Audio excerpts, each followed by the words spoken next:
Karimnagar, Adilabad, Nizamabad, Medak graduate MLC ఎన్నికల counting లో ఓటర్ల వింత కోరికలు, డిమాండ్స్ బయటపడుతున్నాయి. గ్రాడ్యుయేట్ ఓటర్లు పేపర్ బ్యాలెట్ పై తమ విచిత్ర డిమాండ్స్ రాశారు. ఉచితాలు ఇచ్చి తెలంగాణకు మరో శ్రీలంకను చేయొద్దని రాశారు ఓ ఓటర్. ఇక అభ్యర్థి గెలిచాక పార్టీ మారొద్దని మరో గ్రాడ్యుయేట్ రాశారు.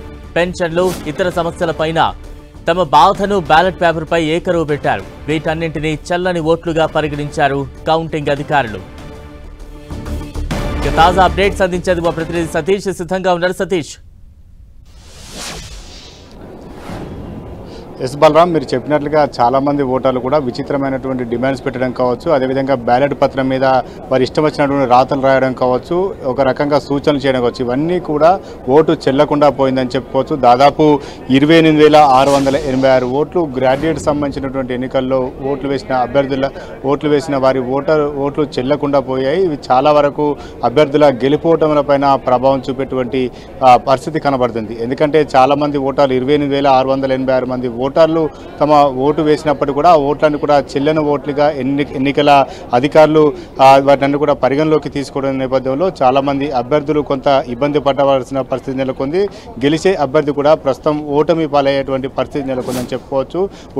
ఒకటైన నంబరు వేయకపోవడం, ఒకటిని సరిగా వేయకపోవడం కారణంగా చాలామంది ఓట్లు రిజెక్ట్ కావడం జరిగింది. 0-1 వేసినా, ఒకటిని కొట్టి వేసినా, ఒకటి రౌండప్ చేసినా, ఒకటి కింద సిగ్నేచర్ చేసినా ఇటువంటి ఓట్లన్నీ కూడా పరిగణలోకి తీసుకోలేదు. వాటితో పాటు కొంతమంది ఓటర్లు బ్యాలెట్ పత్రం తమకు నచ్చని అభ్యర్థి పైన ఇంటూ గుర్తు పెట్టారు. మరికొంతమంది నచ్చని అభ్యర్థి ఫోటో పైన చించివేయడం జరిగింది. ఇంకొంతమంది తమ ఇష్టం వచ్చినట్టు రాతలు రాయడం జరిగింది. ఇక ఉచిత పథకాలు వద్దు, తెలంగాణను కూడా మరొక శ్రీలంక చేయవద్దని చెప్పి ఇటువంటి రాతలు రాశారు. ఇంకా చాలా గెలిచేటువంటి అభ్యర్థి ఎవరు ఉన్నారో వారు పార్టీ మారకుండా ఉండాలని చెప్పి తమ డిమాండ్ వినిపించారు. ఓటరు తమ ఓటు హక్కును బాధ్యతగా వినియోగించుకున్నప్పటికీ కూడా ఆ ఓటు చెల్లని ఓటుగా మారిపోయిన పరిస్థితి. ఇటువంటి పరిస్థితుల్లో ఆ ఓటు వేసినా కూడా పెద్దగా ప్రయోజనం లేకుండా పోయిందని చెప్పుకోవచ్చు. చాలామంది కూడా నంబరింగ్ వేయడంలో కొంత తప్పు చేశారు. ఆ తప్పు కారణంగా చాలా ఓట్లు చెల్లకుండా పోయాయి. ఇక కొంతమంది ఓటర్లు మాత్రం తమ ఇష్టం వచ్చినట్లు ఓటు మీద తమకు ఏది తోస్తే అది రాసి